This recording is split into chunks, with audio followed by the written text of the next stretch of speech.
Hello, welcome to this video that is going to be my media log for the month of April. This will include all the books I've read, manga, potentially music, shows, whatever I feel like talking about. And we'll start with the manga. It is actually already the end of April, and I feel pretty embarrassed about this, but I only read 2 volumes of manga this month. This is the worst reading month I've had in years. I was just so busy with work, I was traveling, I was stressed out, had no time to myself pretty much, and I debated even making this video because I was like, who's gonna want to hear me talk about like 2 volumes of manga? But we're gonna commit to the bit and talk about them.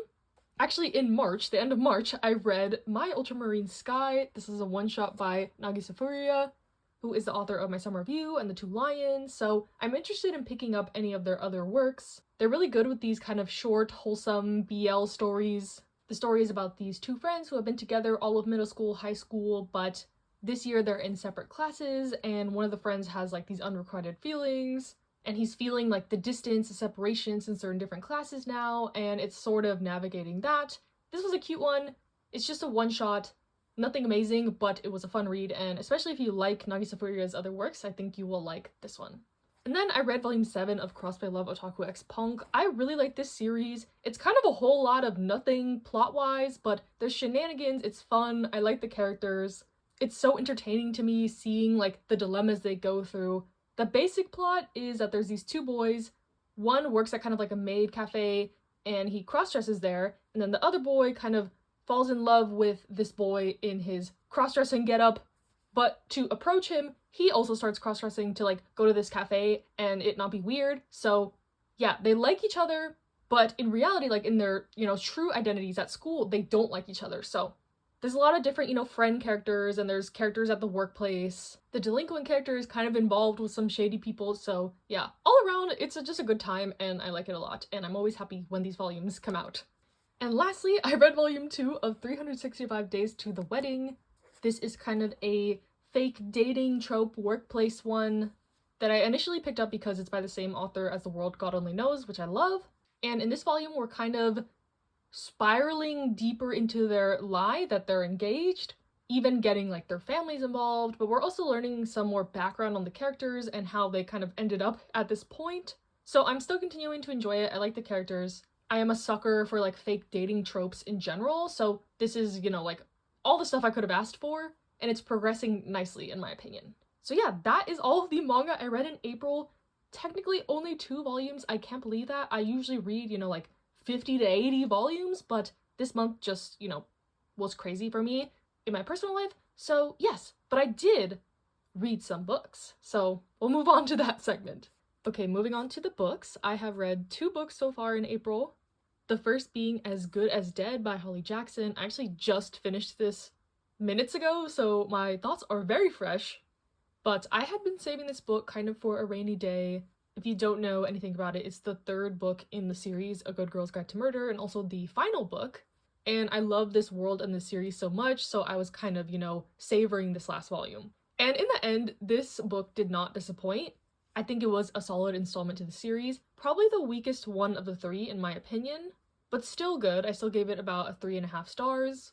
I won't say much about this, kind of to avoid spoilers, but I do have a more spoilery review up on my Goodreads. But I'll say about the first half of this book was a little bit of a slog to get through. You're kind of seeing the main character after the events of the 2nd book. She is trying to cope with really intense PTSD, which is understandable. She went through a lot. But it was kind of tedious and repetitive, honestly. But then you get to about the halfway point where there's a major twist, and from then on it just ramps up to 100. But this twist is either kind of make or break it for you with the whole series, I would say. It completely switches the vibe. So I enjoyed it. I thought it made sense, but I can see like the other side of the coin too. But as a whole, I really love this series. It's the only YA thriller series I've read, so saying it's my favorite is not like that much of a title. But I really enjoyed it, and I can't wait to see what else Holly Jackson puts out. I think she does have a kind of fairly recent book, something about a disappearance, but I have also read 5 Survive, so a good installment in my book.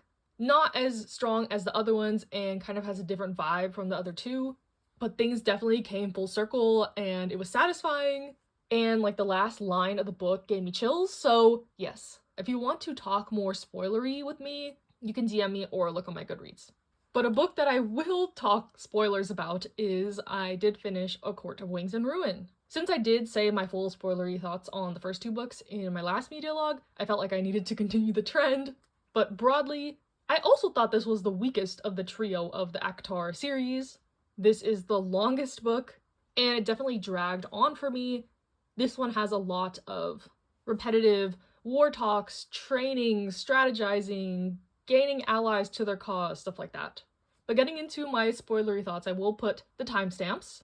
I think this was a pretty solid installment in the series, but I do have my pros and cons. I'll just rapid fire through them. Pros, Tamlin getting silenced at the High Lord meeting, just when he was trying to, expose Feyre to the rest of the High Lords, and he just got That was great.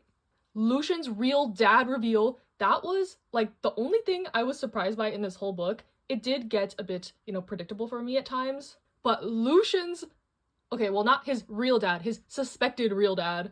It just makes so much sense with him, like, never feeling like he belonged in the Autumn Court or even the Spring Court. Oh, I just need a book about him so bad. He's my favorite character if you're new here. I like that we got to meet, like, all the other lords as well. The Court of Dreams, like, the Night Court cast continued to be, like, the found family of found families, so that was good.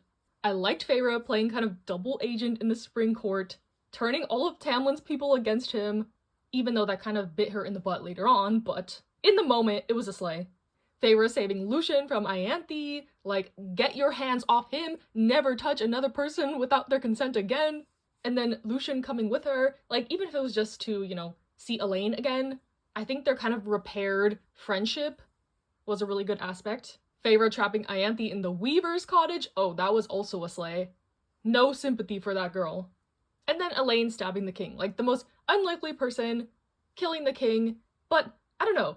Then we get into the cons, where that kind of leads into, I felt like just the whole final battle in general was a bit underwhelming.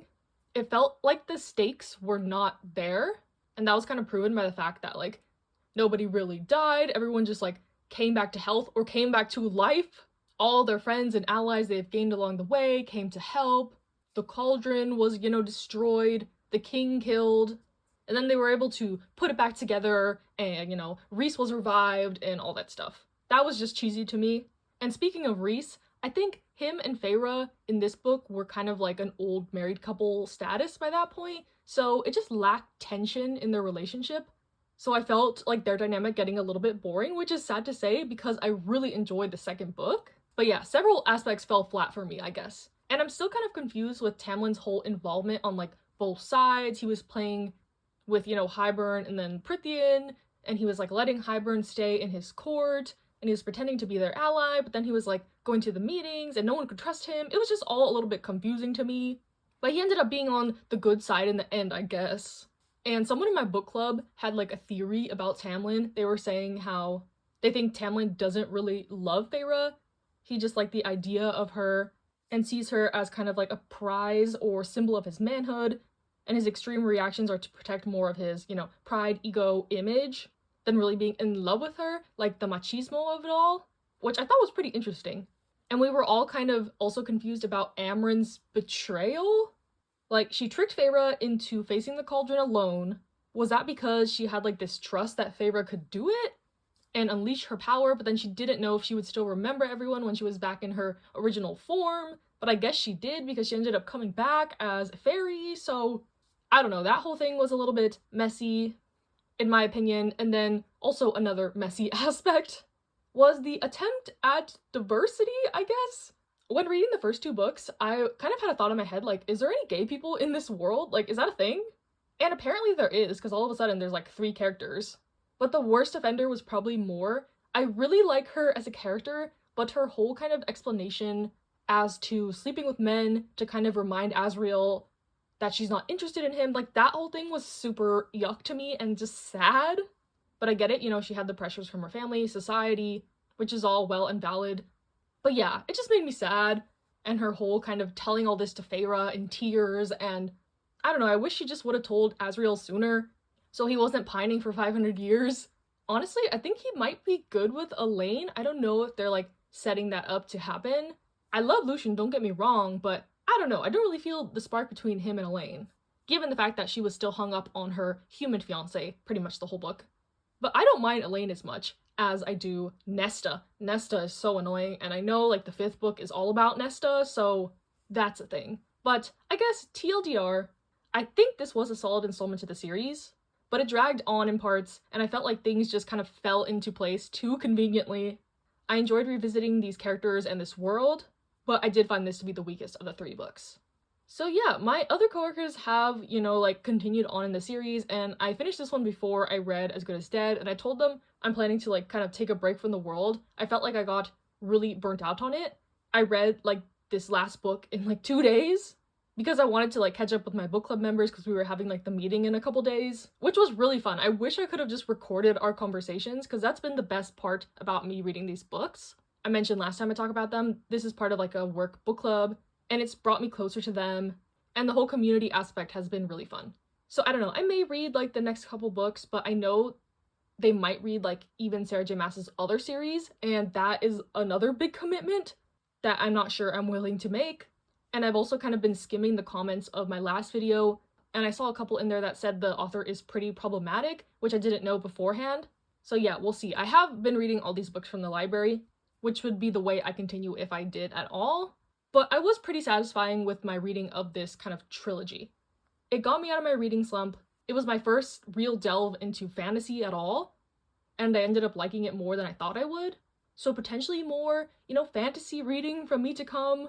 Who knows? But the best part of the reading experience was kind of the community aspects and talking to people I see every day about something new. Like, you get into very repetitive conversations. If you're in the working world, So this was a good, new spark into my day, I guess. And I'll thank it in that aspect. Okay, hello. It is the end of April, and I have read one more book this month, but this book, honestly, should count as like 3 books due to the sheer length of it. And that is The Goldfinch. Yes, I did read The Goldfinch by Donna Tartt. I was interested in this book because I love The Secret History, another book by the same author, and I had owned this one for a long time, and I'm trying to get through like my physically owned books because I keep just reverting to the library. So I was like, you know what? I'm gonna sit down and I'm gonna read this. It took me almost the whole month, but we got there. And, just finishing this book was a feat within itself. If you know nothing about this book, I guess the basic plot, without like spoiling too much, is that it starts with this boy. He lives in New York City with his mom, and they end up going to this art museum where there's a terrorist attack.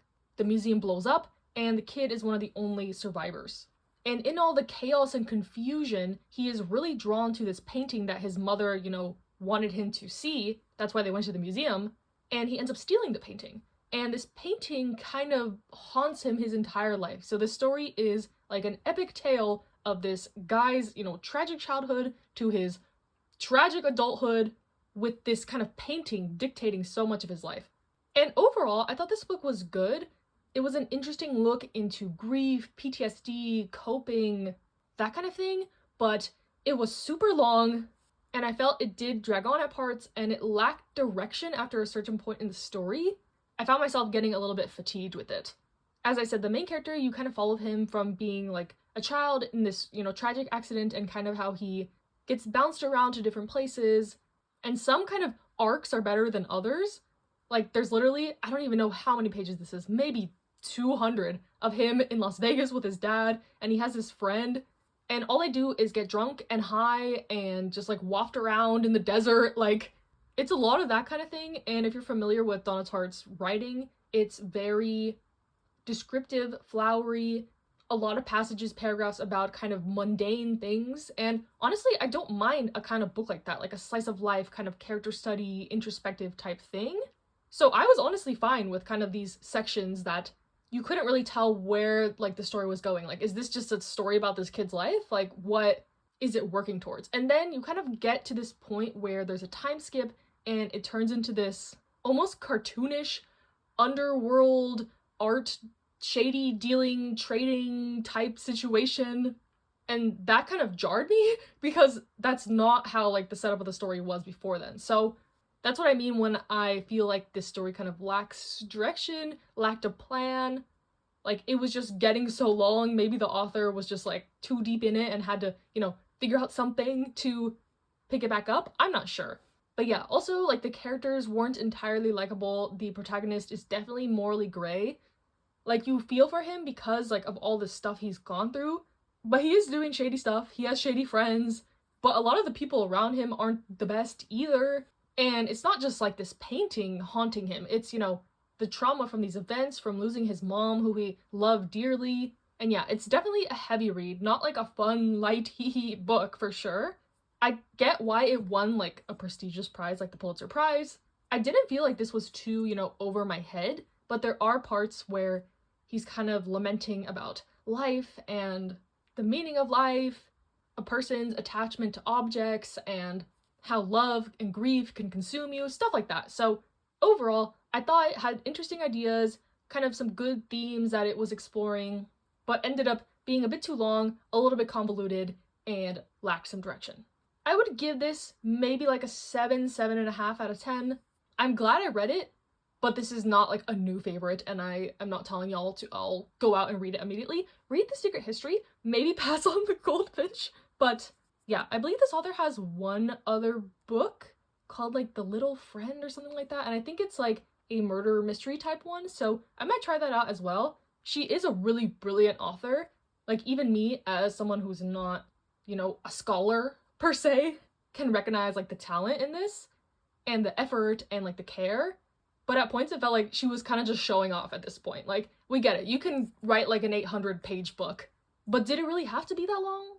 Did it have to? Like, was there a point? But anyways, yeah, The Goldfinch is the last book I read in April to my kind of, very small reading month. The best thing I read overall was probably As Good as Dead, and hopefully I can get to some more reading in May. I'm still in disbelief and shock at how little manga I read this month. It's just unheard of for me. But I'm kind of in a novel reading kick, so you might see some more books next month as well. But yeah, that segments us into like anything else I want to talk about, and honestly, I was just so behind on everything this month. Like, not just my reading, like music, I barely kept up with comebacks. Let me look at my playlist and see if there's anything that stood out to me. I'll link it, but it's still a work in progress. Like, I haven't even listened to Do Young's album, Wonwee's album. It's just sad. But I really liked Kiss of Life's comeback, Midas Touch. I've kind of overplayed it at this point, but I still think it's really good. And the B-side, Nothing. Buy My Monster by ONF. Oh my gosh, like, bringing back the nostalgic K-pop sound. I'm so glad they found like success with this comeback as well, especially after them coming back from the military and taking a big risk with that. But yes, that stage where they had like the whole orchestra in the background, like, okay, budget. Really glad they got a win for it as well. Rise's song Impossible. I'm gonna be honest, I have not liked any of Rise's music, but Impossible was great. It sounds like kind of older Shiny inspired to me, and I'm glad there's something I can like from them. I'm not planning to stan them or anything, but it was just unusual to me that I didn't like any song from an SM group, but they're getting there. They don't have that big of a discography, so once they release like an album or something, hopefully I'll like more tracks on that. I haven't listened to all of Lucemble's album, but I really liked Girls' Night and a couple of the other B-sides that I've heard so far. Same with Boy Next Door. I like Earth, Wind, and Fire, but I haven't listened to many of the other B-sides yet. Lee Jin-hyuk, he was in Uptension and he was on Produce X101. He came out with an album that was really good, and like, I'm not trying to be shady, but like Rise, I haven't liked any of his other solo music. He's a really good rapper, but some of the songs like on this new album that have features I think worked really well. And I think he left Top Media, so I think this is his first comeback under his new company. So yes, love that. Yukon from Block B released a single, Tough Love. It's really good, check it out. I have to promote my geriatric faves. Zico came out with the song with Jenny. I haven't heard it yet, but it's been promoted everywhere, so I'm sure it's, good, or it's gonna be really popular, but haven't checked that out yet. Block B, come back when, please. There's also this new group called Big Ocean. They did like a remake of a HOT song, Glow, and all the members are like hearing impaired, I believe. I was reading kind of like a Twitter thread about how they use like a metronome to dance, there's sign language in their choreography, so I thought that was really cool, and I'm gonna, keep my eye on them. I really liked the cover, so I wonder how like their original music will sound. And of course, ZB1 dropped their pre-release single, Sweat. I was kind of concerned about the title, not gonna lie. When I first heard it, I was like, Sweat? Like, what kind of song title is that? But it's a great song. I really liked it. The choreo is amazing. The teasers are amazing. They all look great. Like, just a summer fresh, happy, fun song. I liked it a lot. It's been on repeat. And I'm really excited for the comeback. I am so tempted to like join group orders and buy a bunch of albums and collect Yuvin's pre-order photo cards. Like, I'm just that excited about it. K-pop has kind of been more of an outlet for me lately. So I don't know, I've just been really excited. I've like met some new people that are really into K-pop lately, and it's been fun to get back into, you know, the stan life. So yeah, I'm really excited for the comeback. Sweat was a great pre-release. I believe the album drops sometime in May, early May. So yes, very excited about that. And then lastly, a very special release. Jinjin released Fly, which is kind of an unreleased track with Bin's voice on it. Very beautiful. I did listen to it.